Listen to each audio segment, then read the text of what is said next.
everybody, welcome back. As you can see behind me, we have our storage building. It's done. I mean, well, it's not done. We're going to build the building around it today, at least start on it, hopefully get finished. I kind of want to get it finished because I'm really loving this build so far. So I've spent the last probably day and a half, nearly 2 days, getting everything kind of organized and sorted through and start filling spaces for everything. So as you can see on this side, this is all our brick and dirt type building blocks.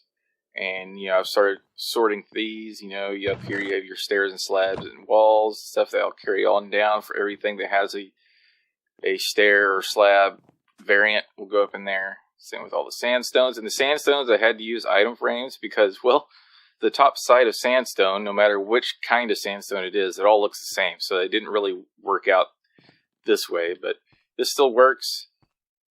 And I've got kind of started working on some more random stuff. This is like the agricultural section or the village traders section.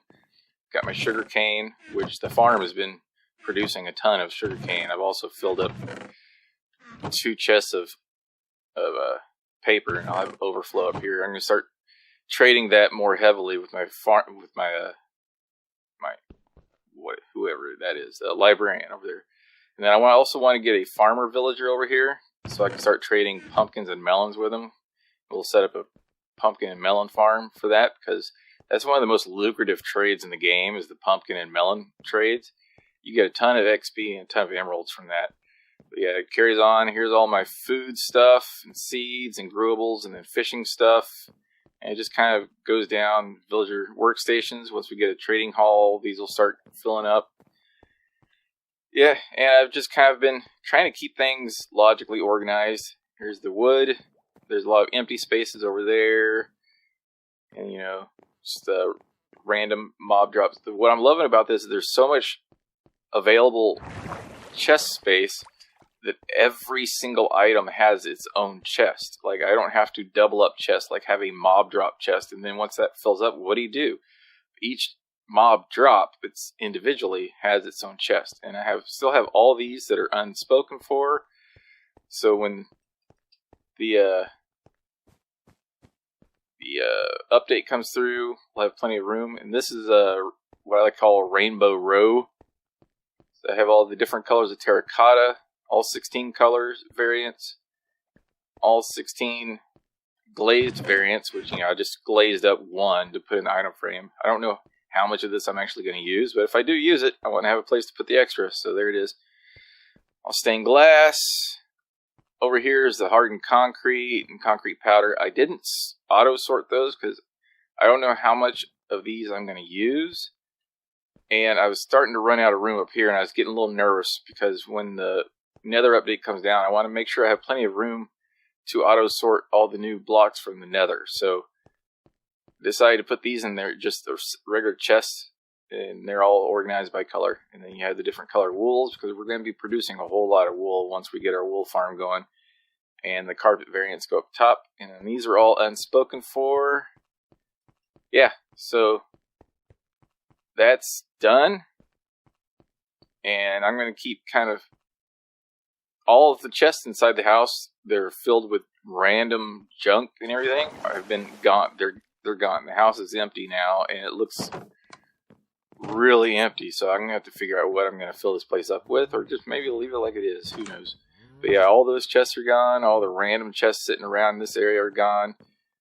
And yeah, everything has a place. So that means this place is going to be awesome. I'm probably going to spend a whole lot of time in here. But today we need to get a building around it. And this is kind of mapping out. I've been playing around in my creative test world, kind of working out a door design because I want a big piston door that goes all the way up to the top. So when it opens, it's like this whole wall opens up straight up to basically to the ceiling.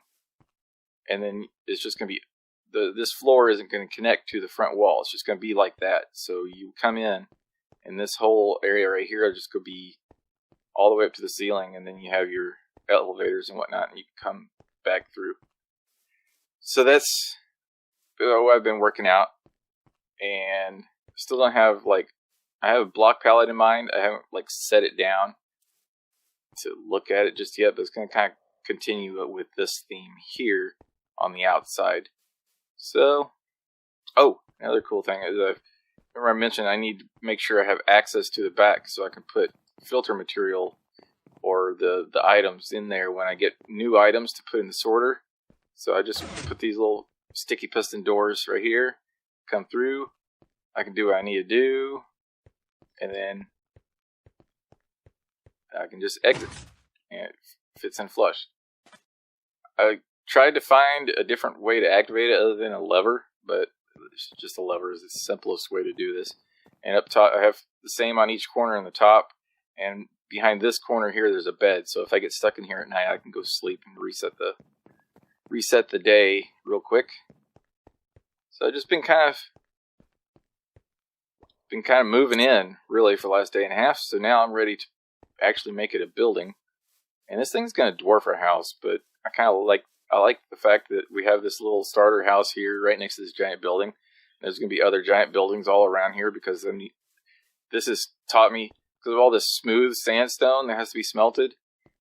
I kind of expanded here with adding 2 more furnaces, but still that takes forever to work through 6 stacks of smooth sandstone, and when you need more than 6 stacks, I mean, it just takes forever. So I need to get a smelter set up, and probably put in a smoker, some blast furnaces, just the whole works in that smelter room. So that's probably going to be the next thing, because that's taught me that if I'm doing these bigger and bigger projects, I need a way to smelt things quickly.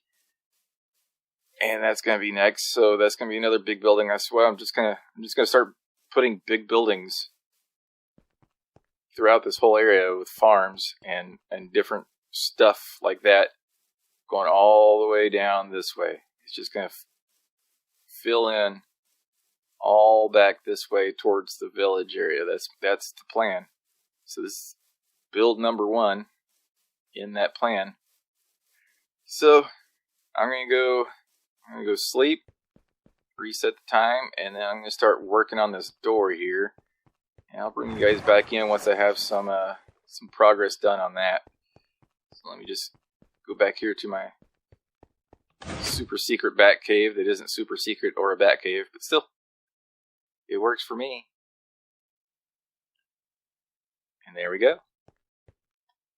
I need to figure out something to do with these corner platforms, because they just feel like a giant wasted space. So if you guys have any ideas for this sort of thing, there's also one on that corner that I really want to kind of figure out something to do with these. Maybe you can put a back entrance to this through here, or I don't know.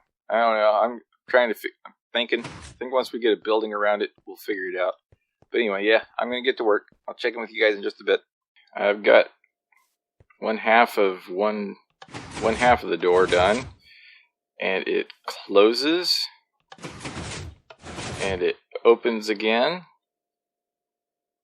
So I just need to do this side over here now, but with slime blocks, and then link it all up together so it can be opened from the inside and the outside.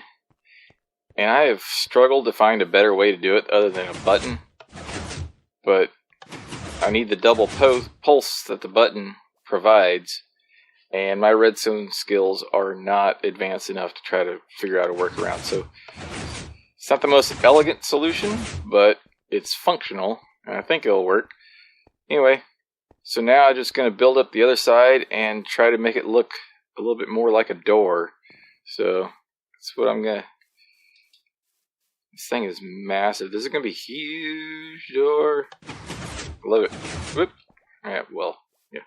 So anyway, I'm going to work on that. Be right back. Okay. I think I've cracked it. So this is the front wall, and that's pretty much the only wall I've done is the front wall. And the door. So you come up and you hit the button. Door opens. You walk through the massive 2-story door, And then this is the front wall. It's obviously super thick because of the door. But you can either leave it open or you can close it up. And you can see, close it up nice and tight. And leave this little gap here because I kind of like being able to see up. I don't know. Feels a little bit more open that way. And yeah, it's hard to get a look at the whole door because I mean I had to change my field of view like crazy to be able to fit the whole thing in there, but I'm loving it. I'm really happy with how that front wall turned out. So that just means that I guess I need to do this all the way around and then I'm just going to put a bottom slab roof over the top of this. Just keep it spawn proof. I don't want an arched roof or peaked roof or anything like that. I'm just going to go straight across with slabs. Make it nice and flat and clean. And it'll be done. And then we can move on. So I'm going to keep cracking on with that. And let's see. I think I'm going to need more terracotta though, because this is all that's left of the green that I had set up. And where did I put the rest of the terracotta? Is it over here? No, it's down there. That's right. I put the normal undyed terracotta down here because it's not a colored terracotta, so it doesn't belong up there in the Rainbow Road, but I just have to remember where I put it. Okay, so I have plenty here that I can dye. Right, so I just need to smelt up some more cactus and dye up some more. That's easy enough to do. So I've got my little pop-up cactus farm over here. It's been doing a decent job of all that. And this is gonna be a lot of walls. This is a huge building. I love it. It's probably the biggest building I've ever built in Minecraft so far. So this is really cool. I'm loving this. And I can't wait to do more of these, go bigger and better. But this is the biggest one so far, and it's just absolutely dwarfed the house, and it's kind of encroaching on the house. So I don't know. We might have to do something about the house at some point. Either, I don't know. We can leave it here, just let everything grow up around it, like just kind of a stubborn person that refuses to move their house as, you know, progress happens around them. Or we can maybe renovate the house and make it blend in with the surroundings better. We'll decide that in the future, but for now, I think this is gonna be really good, and I think this is gonna be like a good jumping off point for the other builds that we need to do. But one of the other things that we also need to start doing is preparing for the dragon fight, because one thing this has taught me, these big builds, as they're getting big like this, I need an elytra and I need shulker boxes.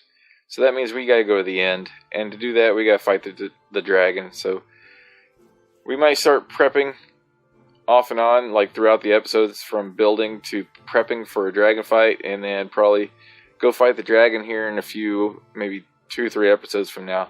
Because I want to get that out of the way and get some elytra and get some shulker boxes, and I also need to start hunting down wither skulls because I definitely need a beacon. So yeah, we need to start cracking on some in-game stuff so we can progress this world a little bit further, a little bit smoother, a little bit easier. But yeah, I think that's probably gonna do it for today, I think. And there we have it. I gotta tell you, there is no better feeling than putting the last block in a big build and marking it off the list. This is done.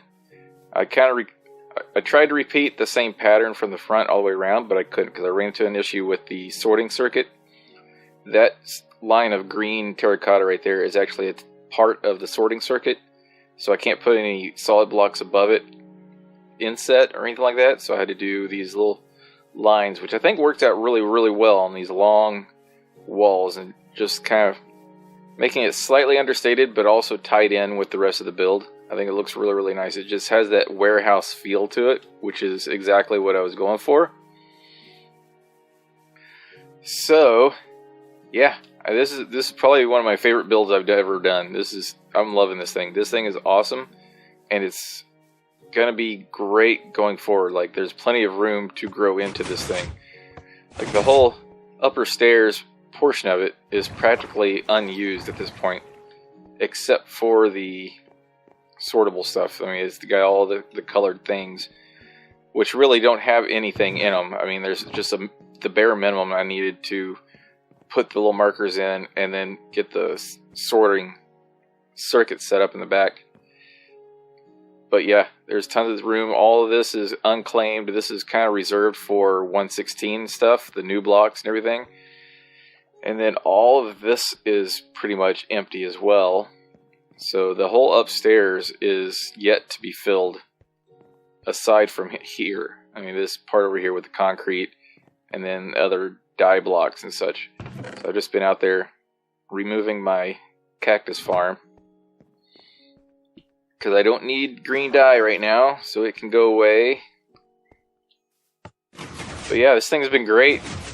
And I've got my little escape hatches in the back, so I can get back to the back and set up the new circuits when I get new blocks and everything. And there's a little bed tucked way back there, so I can sleep if I need to while I'm in there. And it's great. I'm loving it. So the next project is probably going to be a auto smelter. I want to get a fairly large auto smelter set up, because while I was building this, all that smooth sandstone had to be smelted, and I had like 5 furnaces that I could smelt, and you have to manually feed those, and that's probably the bulk of the time that it took to get this done, because really, I mean, this was very pattern centric. Once you get a pattern together, it went really, really fast, because I just had to build up the pillars, then put in the green, and then put in the stairs, and it was pretty much done. The roof took a while, because it's just a very large flat space that's putting bottom half slabs on the top of. So it's completely spawn proof. Don't have to worry about lighting it up or anything like that. Shouldn't have any creepers up there dive bombing us when we walk past. And yeah, that didn't take as long, so just the waiting on things to smelt up took forever. So that I need a smelting setup. So I'm going to spend some time trying to look around and map out where I want that to be. So I don't know if I want it over here, maybe behind the storage room, or I'd even toyed with the idea of making it kind of a bridge structure, like a bridge building stretching across this little section of river from here to there, and making a smelter there with maybe access to the Nether portal or something. I don't know. So yeah, that's something I'm going to be playing around with, kind of figuring out between episodes, and we'll get started on that next time. But for now, that's going to do it for this one.